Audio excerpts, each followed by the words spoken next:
સાંજનો સંધ્યા અને રાત્રિના વચ્ચેનો સમય છે, લગભગ બધા સુવા જાય છે. અને એ વખતે બધાએ ભગવાને જે વાંસળી વગાડી બધાને નથી સંભળાઈ. ઘરમાં પતિ પણ હોય અને પત્ની પણ હોય, પણ ખાલી ગોપીને જ એ વાંસળી સંભળાય, પતિને ન સંભળાય.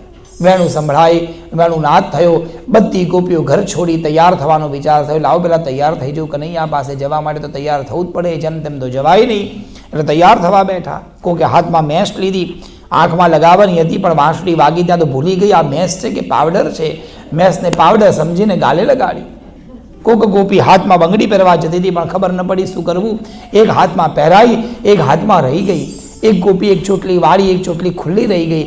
હાથના પગના ઝાંઝરા હતા એ હાથમાં પહેરી લીધા, હાથના કડલા ભોગલાઈ ગયા. ચિત્ર વિચિત્ર વેશ ધર્યો બધી ગોપીઓએ. અને વાંસળી જે દિશામાંથી વાગતી હતી એ દિશામાં બધી ગોપીઓ ગઈ. કૃષ્ણ ભગવાન વટવૃક્ષની નીચે ઊભા છે, આજુબાજુમાં બધી ગોપીઓ વીંટળાઈ ગઈ. એક ભગવાનના ચરણોને પકડીને બેસી ગઈ, એક હાથ પકડે છે, એક બાજુમાં ઊભી છે, એક જમીનમાં બેસીને કૃષ્ણને જોયા જ કરે છે, એક જમીનમાં સુતા કૃષ્ણની એ વાંસળી સાંભળ્યા કરે છે. આવો ચિત્ર વિચિત્ર વેશમાં કનૈયાએ બધી જ ગોપીઓને જોઈ. એટલે ભગવાને વાંસળી બંધ કરી.